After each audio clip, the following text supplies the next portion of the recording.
A kingdom of ash and antlered banners lay beyond the attic window, but Liora's real world lived in charcoal and breath. She was an omega, the lowest word in a pack's mouth, and yet her drawings, wolves with starshot eyes, forests whispering in silver, refused to bow. The tower room smelled of dust, cedar, and the copper ghost of winters past. She sketched a lone wolf leaping a ravine, not fleeing, flying. In her lines, an omega was not a burden. In her lines, an omega was a beginning. The steps creaked. They always did before pain. Her body learned the sound the way trees learn wind. Lord Sarek never bothered with messengers when he wanted her small. The door slammed, scattering motes like frightened bees. He filled the frame, good cloth, bad eyes. Still hiding like a mouse? He drawled, surveying the charcoal sky she'd made. Your mother and father, fine betas, died rather than shame this house. And you? You smudged paper. She kept her gaze down. Silence was safer than truth. He prowled closer, shadow long as a spear. Enough. The capital has summoned you. You will stand before the court. Her heart misstepped. The pack court was for alphas and their teeth-polished arguments.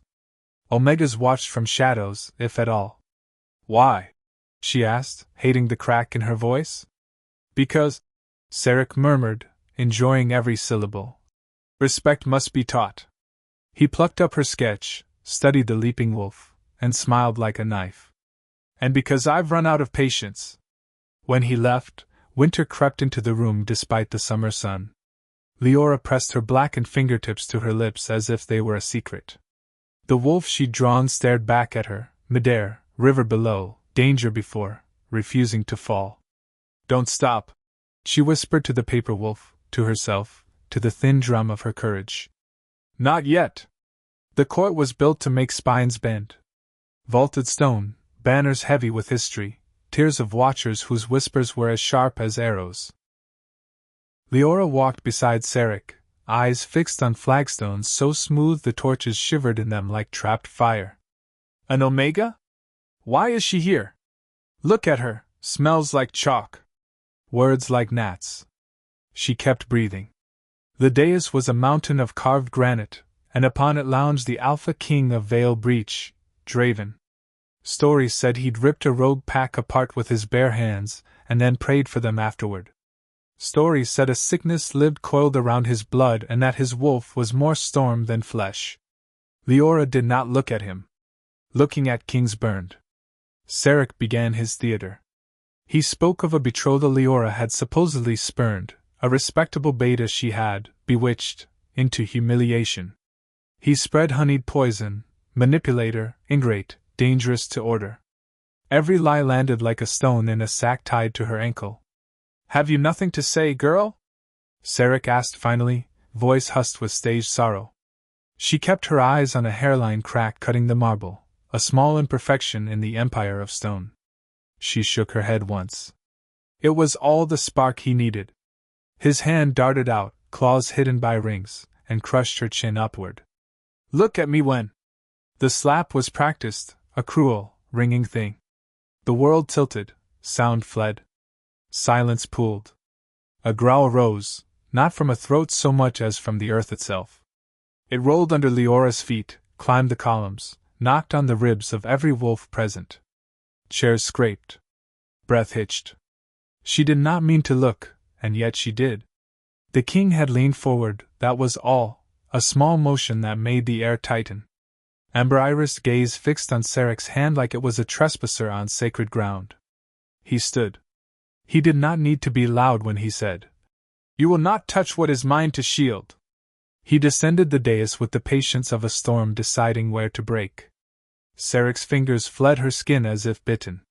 The court remembered how to breathe, quiet, shallow, terrified. Draven's shadow swallowed them both. Up close, the Alpha King was built of blunt force and winter, broad shoulders wrapped in black leather, hair like night damp with snow melt, a mouth that did not forgive. Liora felt his presence as pressure, like standing ankle-deep in a river with spring behind it. His gaze slid to her cheek, already swelling, and then back to Sarek, who attempted dignity and caught only sweat. In my hall, Draven said, voice low. No packblood is raised to bruise without consequence. Even in Omega. Even was sharper than a blade. The court flinched. Sarek tried a smile. Your Majesty, family matters. It ceased being a family matter, Draven murmured. The moment I heard bone. He lifted 2 fingers. Guards in dark mail appeared from stone like shadows unpinned. They did not unsheathe steel. They simply existed like a wall that had decided to walk. From this hour, the king continued, Liora of House Sarek is under my protection. A wave of whispers broke, crashed, and fled. Custom snapped like old rope. Law hesitated, realized it was too late to object, and went quiet. Liora's lungs forgot their work. Protection was not freedom, she knew that. Protection could be a softer cage. But the deep pull under her sternum, the one she'd spent her life pretending was only hunger, answered the king's voice with a startling, treacherous word. Home. His eyes flickered, as if a beast behind them had scented the same truth. Bring a carriage, Draven said. The mountain road. Then, softer, to her alone. You walk beside me, Omega. Not behind. It should have been kindness. It felt like a vow. Veil breach keep devoured cliffs and clouds. It wasn't a palace so much as a threat set to stone, buttresses like ribcages, towers like spears, windows like narrow eyes. The mountain wind smelled of pine, storm iron, and something wilder that thrummed beneath the skin. Draven spoke little on the journey. The carriage moved as if the earth parted for it. Liora sat wrapped in furs that remembered other shoulders, her cheek hot, her mind colder. The king sent, evergreens after rain, smoke gone wholly, coiled through the leather and velvet until it was hard to tell where the world ended and he began. Servants bowed in moving silence when they arrived, eyes careful. Banners bearing the night wolf's sigil rippled in an inner draft. Draven led her up spirals and across corridors lit by wolves carved into flame. He opened doors carved with the phases of the moon. Rooms breathed beyond, a fire pacing in a stone mouth, a bed shot through with furs, a balcony where clouds came to rest. It was a cage gilded by winter. You will be safe here, the king said. Prisoners are safe, too, she answered before fear could catch the words. The bruise stung her honesty into being. His mouth almost moved, almost. This keeps nothing gentle. If you walk unguarded, there are tongues sharper than steel and hands that forget law. Stay to these rooms. If you leave them, leave with me. He meant it as warning, not ownership, she thought, and yet the collar of it still warmed her neck. She bowed because that was how she had survived this long. He left with the quiet of a door deciding to close. The latch whispered. Only then did Liora let herself shiver. Paper and dust, Sarek had mocked. She reached for the desk beside the fire and pulled fresh parchment close. If the world would not grant her voice, charcoal would. She drew the mountain, and on its spine she drew a wolf with a crown of thorns that was not a crown at all, but a chain breaking. Days passed like ravens, black, restless, watching. Liora learned the rhythm of the keep, the drumbeat of training yards far below, the carriage wheel murmur of council arrivals, the hush that traveled ahead of Draven like a herald no one dared name. She slept, she ate, she drew until her hand ached. She also learned the ways eyes could weigh a body. Courtiers in winter silks drifted by her doors, their scents trailing spice and suspicion. One afternoon, a stranger slid between shelves in the library and blocked the light. Silver-haired, smiling like a polished blade. Alpha Kale of the Four Rivers wore his beauty the way men wore weapons. So the king's distraction breathes, he murmured. Tell me, Omega, what trick closed his fist around your throat? Liora lent her voice to stillness. Silence angered wolves who believed they deserved songs in their name. Kale's fingers grazed her sleeve. Even scraps bite, if they think themselves loved.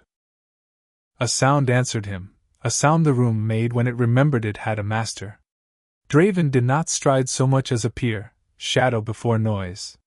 The pupils of his amber eyes were blown wide, the wolf close. Kale's back met a bookcase before Liora saw the king move. Wood cracked, leather sighed. Draven's fist hovered a hair from Kale's throat, every tendon in his forearm humming with the lyric of ruin.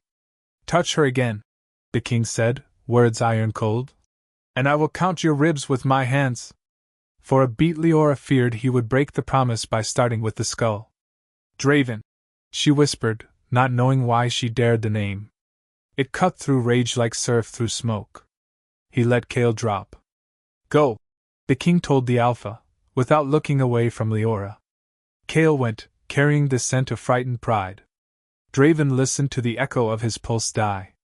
Stay to your rooms, he said softer, and left her with the strange warmth of a warning that sounded too much like care.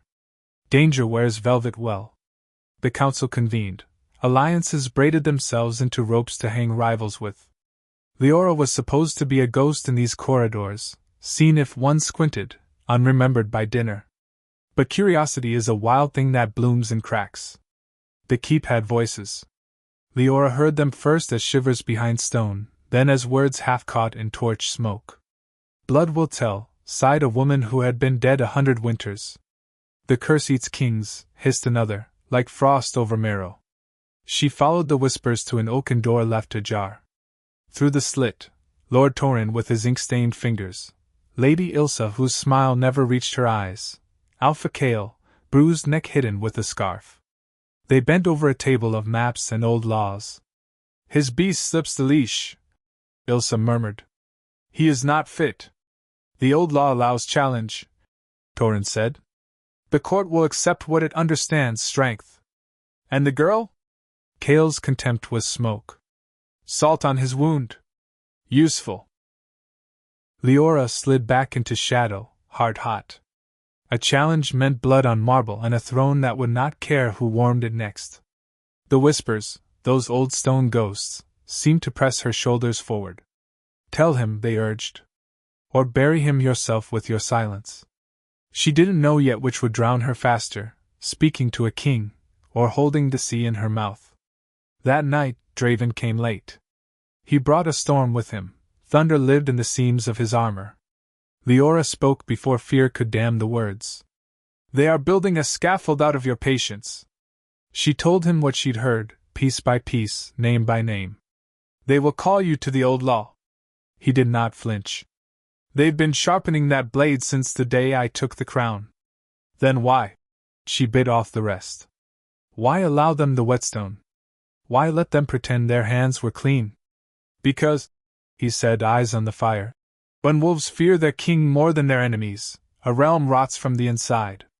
I gave them room to choose loyalty over convenience. And they chose convenience, Liora said, anger tasting new and bright on her tongue. He looked at her then, really looked, as if cataloguing the shape of the rage she'd found. You are brave, he said. And you are too important to be the knife they use. He let the rest fall between flames and silence. The next day, Lady Seraphine arrived, silver-sweet laughter, armor disguised as lace. Draven walked the gardens with her where anyone could see. He dined with her under chandeliers that remembered coronations. He let the keep believe his attention could be purchased with politics. Liora watched from a hidden balcony as Seraphine's hand alighted on the king's forearm. Draven's jaw tightened. The wolf inside him made a small, unwilling sound. He removed the hand like a burr. The lie clicked into place. This court would kill what it could not name. Draven was starving them the only way a king can starve wolves, by showing them nothing but his teeth. Leora's jealousy burned away to bone, then to iron. If he would fight in shadow for her, she would learn to set traps for shadows. The archive 8 hours like a beast, quietly and without apology. Liora followed her instincts past histories that wore truth like a borrowed coat and into lineage books that smelled of glue and ghost. Her mother's page bore a symbol she'd never seen, a crescent wreathed with thorn. A scrawl beside it, half slashed out, refused to die entirely. Licara. Oldest wolves. Moon's first daughters. Myth's mothers used to hush children. Not real, and yet the word rang in her ribs like a struck bell. A hand shut the book with the authority of thunder. Draven stood over her, breath measured, eyes not. Anger was the outer skin, Fear crouched beneath it, ready to spring. You hunt fires with paper, he said tightly. You will burn. You're the one standing in it. She shot back. If I'm to choke on smoke, at least let it be truth. He caged her in without touching her, arms braced either side, scent filling the seam of air between them. Some doors open only to devour. And some, she said, pulse in her throat like a bird, lead to water. For a second, heat flared, unmistakable, destructive, alive. He killed it with an exhale that tasted like surrender to necessity, not desire. Out, he said, softer than any command had a right to be. She obeyed, heart loud, word burning her tongue, Licara. The dinner was theater, meaning everyone knew the script and still pretended to be surprised. Alphas glittered. Wine sulked. Draven stood at the top of the steps like a verdict the room was trying to charm. Liora recognized Kale by the smug tilt of his mouth. She recognized Sarek by the way triumph made him look younger, a cruelty's fountain of youth. They had placed her at a table where every angle of light made her easy to see. When the music thinned, Kale rose. My lords, he called, voice velvet-lined. With the blessing of Lord Sarek, I claim the Omega Liora as chosen mate. Silence went heavy, then shattered under the king. Draven did not descend. He fell, over the table, through silver and meat, into Kale like a storm discovering a cliff. Bones spoke. Blood answered. The king's hands closed on Kale's throat with the certainty of scripture. It took 4 guards to pry him back from the kill. He stood panting, eyes lambent, beast near enough to touch. No one in the hall doubted 2 things after that: the Omega mattered, and the king's restraint had frayed to a single hair. They would cut it themselves if they had to. Old laws wake hungry. The council moved quickly, brandishing a wax-stamped accusation like a cross against a monster they made in their own telling: witchcraft. They brought a crude poppet and a servant's rehearsed terror. In that first sliver of a heartbeat, the room watched Draven's face for doubt the way jackals watch a stag stumble. Liora saw it, the flicker. Not belief, exactly. Fear that belief might be possible. It gutted her clean. Chains are colder when you expect a hand. They dragged her to cells carved out of the mountain's spine. Water marked time with a miser's patience.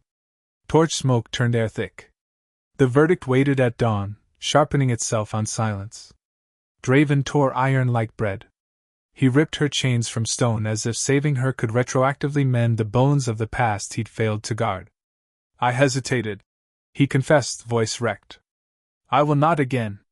The keep answered with alarms. Steel gathered above like rain. They ran because life is stubborn. They ran because death is too. A courtyard opened like a throat in the mountain, and Lord Torin's men poured from its shadows, blades kissed with silver. It ends, Torin intoned. Not while I breathe. Draven growled, and the beast came nearer, nearer, until battle shook loose the last restraint. Steel found flesh. Silver chewed. The king went to one knee, hands red, breath burning. Torin raised his sword for the crown-cut stroke. The mountain itself seemed to speak inside Liora's skull, voices of old stone and older blood. Only your blood can call him back. She snatched a fallen blade, opened her palm, and pressed the cut to Draven's mouth. Drink, she said, voice steady over the scream in her bones. Your Alpha. My king. Power moved. It was not a tide, it was the first breath after drowning. Draven's eyes cleared to molten, then ember, then gold. He threw a hand wide, force rippled and staggered the nearest wolves like a storm shoving sailors. Leave them, another voice ordered from the dark. Sarek stepped into moonlight, dagger in hand, a narrow, ornate thing that gleamed too black. Wolfsbane lacquered the edge like sin you could touch. Silver slows, he said almost kindly. Poison ends. The cut Draven had taken pulsed purple-black, spidering beneath his skin. Liora tasted iron and fear. Sarek lifted the blade, savoring. Your parents begged, he told her conversationally. The old king obliged them an end. Draven? He was a promising young alpha who chose the wrong door to guard. Truth leapt like a fish, awful and shining. Draven's shame was not murder but failure. Liora didn't get to cradle the revelation. Sarek moved quick as memory and drove the dagger into her belly. Cold flooded. The world swung, missed a step, then fell off the stair entirely. She crawled. The mind is strange. It decides what matters while the body negotiates with darkness. What mattered was reaching Draven. She reached him. She told him with the last air in her throat. It wasn't your fault. Her hand slid off his cheek. The beast does not grieve quietly. The sound Draven made unstitched the night. Grief opened the door the curse had been pounding on for years. Bone reworked itself like a smith gone mad. Muscle unspooled and rewove into something too large for sorrow to carry. Fur burst. The wolf that rose was not a wolf. It was a storm given teeth. He howled. The keep bent. Moonlight changed its mind. It pooled where Liora lay, refusing the ground, pouring into her wound with the insistence of a river that remembers its old course. The stone voices, the Lycara, sang low and certain. Not ending. Beginning. Cold turned to coolness, coolness to balm, balm to light. She woke with her back against mountain bone and a silvery ache like a new scar where death had kissed and been refused. Her eyes caught the moon and kept a shard. The beast was tearing the hall down the mountain side, and every step it took wrote Draven's name in blood. Enough. Liora whispered, and rose. She crossed the keep the way rivers cross, taking the easiest path through stone, making the rest. Guards shouted. Some fell back without knowing why. Some knelt because ancient blood set their knees down for them. The doors of the great hall hung broken like ribs split by too hard a breath. The beast turned when she said his name. Draven. It charged, not to kill, but to reach. She did not move. She held out a hand to a thing that had eaten kings. I'm here, she said, steady as moonlight. Your Omega. Your anchor. Your queen. Her palm met his fur. The bond woke like a lighthouse finally lit. The hall looked as if a god had exhaled through it. Broken glass, black banners, a silence stunned into being. The beast's ribs heaved, steam rising where moonlight touched blood. Draven's wolf eyes flicked between gold and human gray, trapped between forms. Liora stepped closer, her bare feet whispering against marble veined with silver and ruin. Draven, she said again, voice soft as prayer and command both. Come back. The beast's snarl fractured into a sound almost human. She laid her palm flat against his chest, feeling the thunder beneath fur, the quake of two hearts trying to decide which one would lead. The mark she hadn't known she carried, a faint crescent at her wrist, burned with light that remembered the moon before language. Draven convulsed. Bone realigned, torn skin knitting beneath the flood of her glow. He fell to his knees, half man, half memory, hands red but eyes lucid now. The wolf receded like tide leaving the sand clean. Liora! His voice was a broken hymn. He saw the wound that should have killed her, closed now, silvered like scarred glass. What are you? She didn't know yet. Only that the whispers in her veins said more. You're alive? He murmured, disbelief thick as tears he would never allow. I was, she said steady. Now I'm something the mountain wanted back. At dawn, the keep breathed smoke and uncertainty. Wolves dragged away bodies, both loyal and treacherous, and no one dared meet the king's eyes. Liora stood beside him at the broken gates, pale light cutting across the bruises of battle. They'll come again, she said. They'll try, Draven replied, gaze on the peaks beyond. But they'll find a kingdom with teeth now. He turned to her. You've healed what silver kills. You carry moonfire. The Lycara blood runs through you. The words sat heavy in the air, old, reverent, dangerous. Then it's true, she whispered. The stories, the first daughters of the moon. He nodded once. The curse that keeps the crown breathing was forged from their blood. When I'd bound you under protection, the bond reached for what it recognized. So I'm your curse? He almost smiled. No. My cure, perhaps. Wind swept the ruins, carrying the faint howl of wolves far below. Draven reached to touch her wrist, fingers brushing the silver mark. "Stay," he said quietly. "Help me rebuild what they tried to rot." She looked at the horizon, gray mountains, cold sun, and then back at him, a man who had burned half a kingdom to keep her breathing. "All right," she said. "But only if I stand beside you, not behind." Draven bowed his head once, a king acknowledging an equal. "Then the realm may yet learn what balance feels like." And from the mountain's heart, the old voices whispered approval. Weeks passed. The keep was mended stone by stone, but the air stayed taut, as if listening. Draven's council was smaller now, trimmed of poison. Liora's place at his side grew undeniable, though it drew murmurs sharp enough to cut silk. "She bewitched him," said one. "She bears no pack crest," another hissed. When she walked through the training yard, blades paused mid-arc. When she spoke, even seasoned alphas hesitated. Draven watched it all and said nothing, his silence more dangerous than threat. That night, in the council chamber, Liora unrolled a new map. The borders near the Frostmire still burn with rogue fire. "You can't hold them with fear." Draven leaned over the parchment, the lamplight catching gold in his eyes. "Then what holds them?" "Faith," she said simply.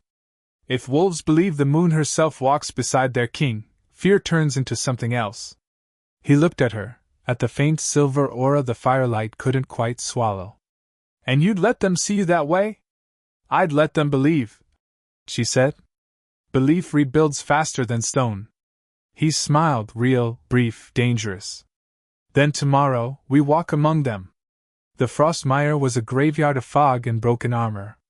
The land still smelled of blood that had forgotten who it belonged to. As Draven and Liora stepped from the carriage, wolves bowed instinctively, uncertain why. The first light of dawn struck her wrist mark, scattering silver threads into the mist. The rogues watching from the tree-lean flinched. Some dropped weapons. "She's the moon's chosen," someone whispered. Draven's command carried easily through the chill.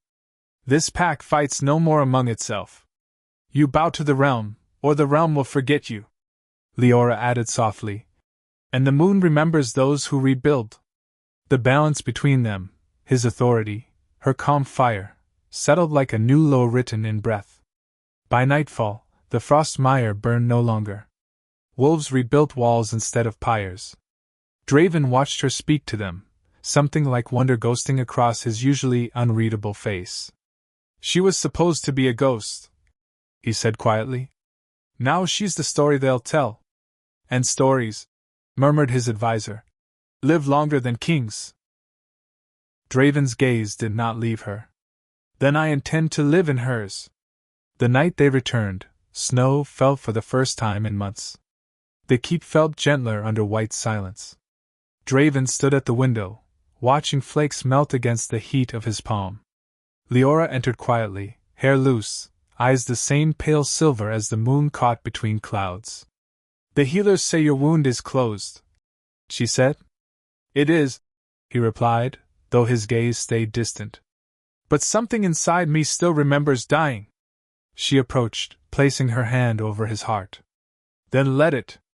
Memory keeps us humble." He caught her hand before she could pull away. "And what keeps you?" "The same thing that freed me," she whispered. "You." For a long heartbeat, the king was just a man. He bent his head until their foreheads nearly touched, the air between them thick with words they didn't need. Outside the wind rose, but within the keep, time stood still. Two broken halves of an ancient prophecy finally fitting together. Snow quieted the keep, but quiet is not the same as peace. Word slithered through corridors that the Alpha King had chained his throne to a moon-marked Omega. Word also said old laws did not like new light. At dawn, drums sounded from the judgment yard below, a slow heartbeat made of iron. Draven's eyes opened before the final strike. "They call the challenge," he said, already knowing. Liora tied her hair with a strip of leather, the crescent at her wrist catching pale fire. "Let them call," she answered. "We will answer." The yard was a circle of frost and breath. Alphas ringed the sand, rank by rank. Lord Torrin stepped forward in armor that remembered old victories. Cale stood at his shoulder, throat shadowed by a scarf to hide the king's fingers' memory. Between them stood an elder with a staff carved in knotwork of tooth and vine, the law speaker. By ancient right, the elder intoned, any alpha may challenge an unfit king. Blood decides what tongues cannot. His eyes moved to Liora. The Omega has no standing. The queen stands wherever the king does. Draven said, not loud, but final. The ring tightened, hungry. Torrin lifted his spear, silver gleaming like an ugly star. I challenge, he said. For the realm. For order. For your pride. Liora murmured, and Torrin's jaw clenched. The law speaker's staff struck the earth. Begin. Steel sang. Draven met Torrin in the center where breath fogged and fell. The first exchange was thunder, spear faint, elbow, shoulder, sand misting up from impact. Torrin fought like a ledger, every strike balanced, every risk calculated. Draven fought like winter, patient until he wasn't. Liora paced the edge, palms open, power banking low and steady. The circle was ritual. Her hands could not touch the fight. But there are ways to carry a man without laying a finger on him. Breathe, Alpha, she called softly. Anchor. Root. Break. Draven listened. He shifted from fury to structure, footwork digging a new law into the frost. Torrin's spear nicked his gauntlet, silver hissed and died. The king smashed past the haft, inside the range, and drove a knee into Torrin's thigh. The older wolf staggered. Draven caught the spearhead and twisted, wood cracked like a lie. Torrin lunged with the broken haft for Draven's throat. The king ducked and hammered his forearm, bone popped, the spear fell. Draven's knuckles touched Torrin's chest over the heart, gentle as a confession. Yield, he said. Never. Torrin spat, and drew a dagger from the small of his back, black lacquered, wrong. Wolfsbane. The circle gasped. The elder lifted his staff, too slow. No. Liora breathed, and Draven moved as if pulled by a tide. The blade kissed air where his throat had been. He caught Torrin's wrist and turned it. The dagger's point cut Torrin's own palm. Poison greeted its maker. Torrin crumpled, breathing like glass. The elder's staff boomed. Challenge answered. Crown stands. Eyes turned to Cale, to the ring, to the queen with moon in her blood. No one moved. Snow began to fall again, soft as mercy, cold as truth. They carried Torrin to the infirmary. Liora followed, the elder at her side. The law did not forbid that blade, she asked, anger banked but bright. The law forbids many things, the elder said, sorrow in the lion's time had cut. Men forbid what they fear to lose. That dagger, it first drank king's blood generations ago. Sarek's family kept it, she whispered, and bile rose like smoke. Draven waited in the corridor, forearms braced on stone. When he saw her, strain eased from his mouth, just a little. If I had been half a heartbeat slower. You weren't, she said. And you won't be. She touched his gauntlet, metal hummed a note she felt in bones. But I am tired of breathing in fear someone else planted. He straightened. Name what you need. Her answer surprised them both. A hunt. For? The knife. The rot. The stories beneath our feet. She lifted her chin toward the mountain. We cut the root or it sprouts again. Draven nodded once. We go tonight.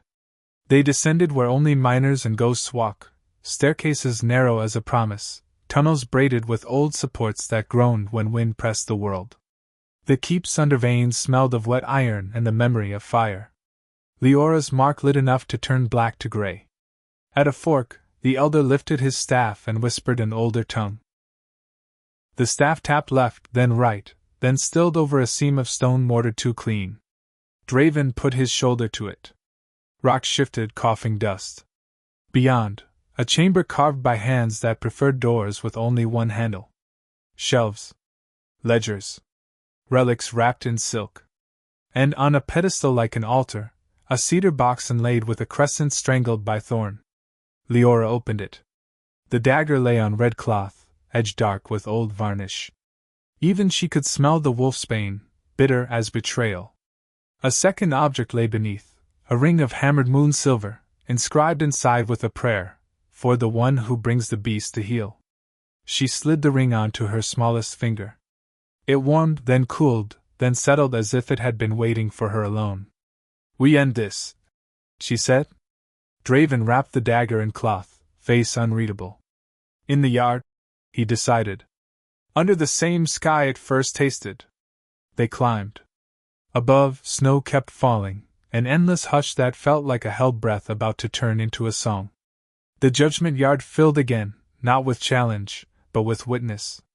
Wolves lined the stone, young and old, loyal and newly chastened. Sarek had not shown his face since the night of poison. Rumor said he hid in a manor down valley, cradling old papers like weapons. Rumor said many things. Draven stood in the center with Liora and the elder. He held the wrapped dagger like a sin he meant to confess and bury at once. "This blade," he said, voice carrying clean, "has written too many chapters in our blood." He turned to Liora. "End it." She unwrapped the knife. Gasps rose, the lacquered gleam, the wrong gleam, made throats tighten. Liora set it upon the anvil the smiths dragged into the yard, then reached for the forged tongs. Sparks fluttered like frightened birds.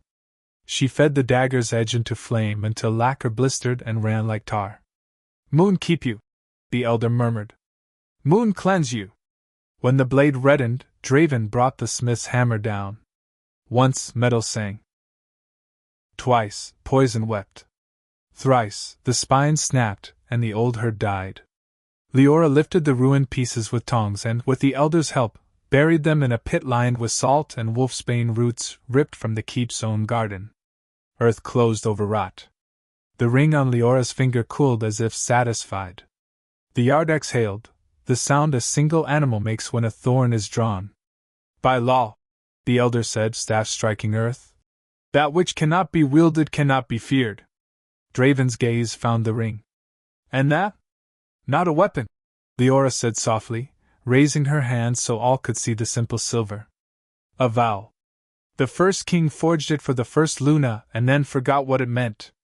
She slid the ring off, set it upon a flat stone in the yard, and spoke to wolves and stone together. "The Alpha is a storm. The Omega is the shore. A king stands because a queen decides to be home." The breeze moved. Heads lowered, not to a crown, but to a truth. Sarek ran out of shadows to hide in. The cohort that smuggled him toward the river found their path interrupted by a dozen farmers with makeshift pikes and expressions that said they had decided to be wolves today. Behind them came Draven's guard, silent, efficient, implacable. They brought Sarek back in chains made from his own gate iron. He strutted when the crowd pressed close, flashing teeth, spitting words like old bones. "You owe me," he snarled at Liora as they dragged him into the hall. "Without me you'd be gutter trash." "Without you," she said, voice level as snowfall, "I would have found my way sooner." A tribunal convened not in secret but beneath daylight in the great hall cleansed of blood and banners both. The elder presided, the alphas watched, the pack's lesser ranks stood shoulder to shoulder with their betters until rank felt thin as paper. Liora laid out account books pulled from the mountain vault, coin trails snaking into bribes and poison.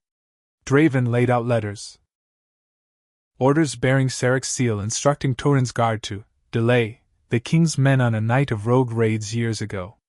The room listened to history admit it had lied. When it was Sarek's turn, he chose laughter.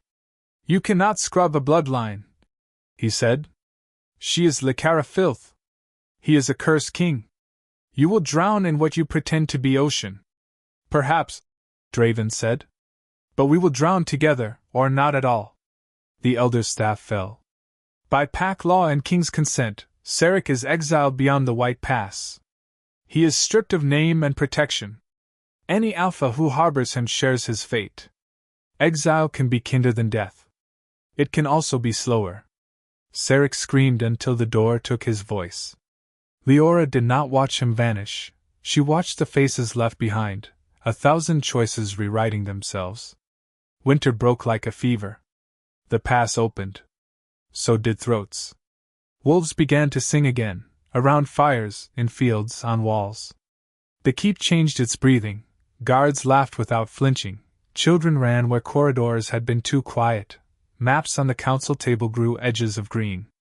The coronation took place under sky, where even old laws must look up. Draven wore black worked with threads the color of midnight rivers. Liora wore gray that turned silver whenever the light remembered her. The elder held two circlets, one of hammered gold, simple as sun, one of woven silver, simple as moon. Together, the elder said, and lifted both. Draven took the gold and turned, faced Liora first. Kneel? He asked, but it was not an order. She smiled, and the mountain smiled back, though only she felt it. Only if you do. The pack hushed as the Alpha King went to one knee before the Omega who had ended a curse with her hands. Liora mirrored him. The elder's breath hitched, then he settled the twin circles, gold to black hair, silver to dark curls, and the yard roared like surf against cliff. Rise, King Draven of Vale Breach, the elder proclaimed. Rise, Queen Liora, moon of the mountain. They rose together. The bond between them bled light, faint as mist, real as bone. Wolves howled until clouds trembled. Far away, on slopes no one had climbed in generations, old stones warmed. Draven leaned and so only she could hear. Rule with me. Leora's hand found his. Rule me with the truth, she answered, which was the same thing and also more. The first decree came before wine could be poured. Draven lifted a hand.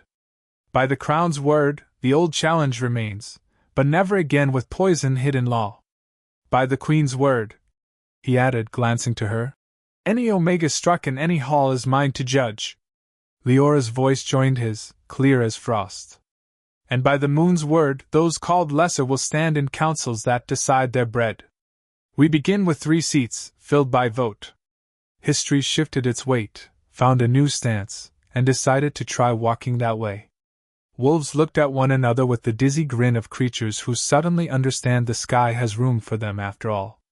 That night, when the feasting fires were embers and the valley lay dark as a closed eye, the king and his queen stood on the highest parapet. Below, the pack slept. Above, the moon crowned the mountains in a ring of pale iron.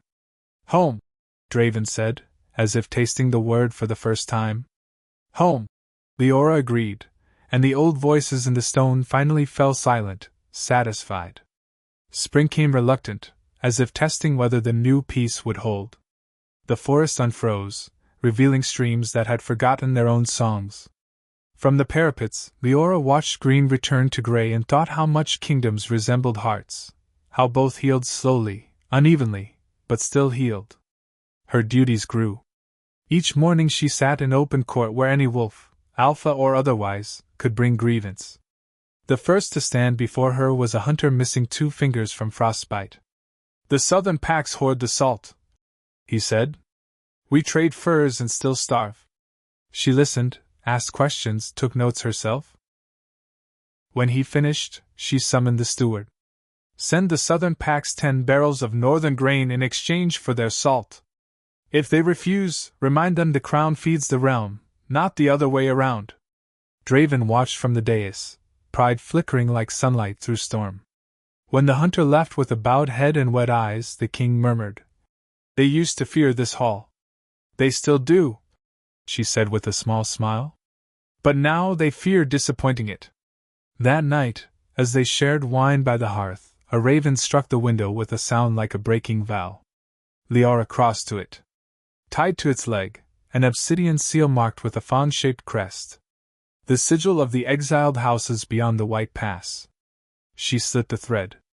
The parchment smelled of rain and blood. King Draven. The rogue fires rise again. The exiles gather under a name we have not heard since the First War. They call themselves the Blood Howl. And they march toward your valley. The candlelight trembled. It never ends, Draven murmured. No, said Liora, eyes on the mountains. But neither do we. The council met by torchlight. Maps sprawled across oak, red pins marking mountain paths that only ghosts should have known. They've allied with humans from the border towns, said Commander Rail. Mercenaries. Blades for coin. Then we pay better, Draven said. Liora shook her head. Not coin. Hope. The bloodhound feeds on despair. Take that away, and they starve. She moved to the map, drawing a circle around the old ruins of Elmer. This is where they'll cross. The pass is narrow, defensible. Let them think we guard the valley entrance. We'll wait here. Draven studied her handwriting. You've planned ambushes before? Only against people's doubts, she said. But strategy is the same. Anticipate the wound before it struck. When the meeting broke, Draven caught her arm gently. If this goes wrong. It won't. He smiled without humor. That's what every commander says before fate answers. Leora's fingers brushed his cheek. Then we make fate answer to us. By dawn, riders thundered through the snow to rally the outer packs. Fires bloomed on peaks like stars being lit one by one. The realm prepared, not for conquest, but for survival with dignity intact. As Liora donned her armor, gray leather lined with silver stitching, she caught her reflection in the mirror's frost. Once an Attic girl who drew wolves on paper. Now a queen who drew battle lines on maps. Moon keep you, she whispered to her past, and turned to meet her present. The first attack came before sunset. Arrows darkened the ridge, hissing through fog. Draven's soldiers met them with shields, the clangor echoing off stone. The Bloodhowl's banner rose, a wolf's skull painted in red earth. Draven's roar answered, rolling like thunder through the gorge. The pack surged as one. Liora rode beside him, bows singing, each arrow a silver streak. The enemy pressed, wave after wave, teeth bared in faithless hunger. When the line buckled near the western flank, Liora dismounted and waded into the crush. Her blade, a curved moon-steel saber, cut arcs of light through the storm. Blood flecked her face, warm and alive. Draven fought to reach her, carving a path of ruin. Liora! He shouted. She turned in time to see an exile warlord bearing down on him with a two-handed axe. Down! She cried. Draven dropped, and her arrow struck the warlord square between the eyes. He fell without sound. By nightfall, the bloodhowl broke, scattering into the trees. The survivors fled toward the White Pass, carrying whispers of moonlight that fought beside a king. When the silence finally fell, Liora stood amid the ruin, smoke, steel, heartbeat. She looked up at the stars emerging through the thinning clouds. Draven joined her, blood drying on his knuckles. We live, he said. We endure, she corrected. Then she took his hand, their fingers lacing through ash. And we begin again. Months later, spring returned in full. Grass pushed through soil once black with war. Children played where catapults had slept. The keep's halls rang with laughter again, echoing against banners newly mended. On the terrace, Liora leaned against the stone railing, watching lanterns rise from the valley. Draven came behind her, his hand finding hers without thought. They said peace was impossible, he murmured. They always do, she replied. Because they've never seen what happens when the moon and the crown share the same sky. He smiled. And what happens? She turned, silver eyes meeting gold. The night learns to rest. For a while either spoke. The wind carried the scent of pine and new rain. The world exhaled, finally calm. Below, the wolves howled, not in grief, but in harmony. The sound carried across valleys, through ruins, over rivers that ran clean again. Draven pressed his forehead to hers, the gesture that had begun everything. Whatever comes next, he said, we meet it together. Liora smiled, moonlight spilling across them both. As always. The lanterns rose higher, 1,000 small suns defying the dark. And for the first time in generations, the kingdom of Veil Breach slept without fear.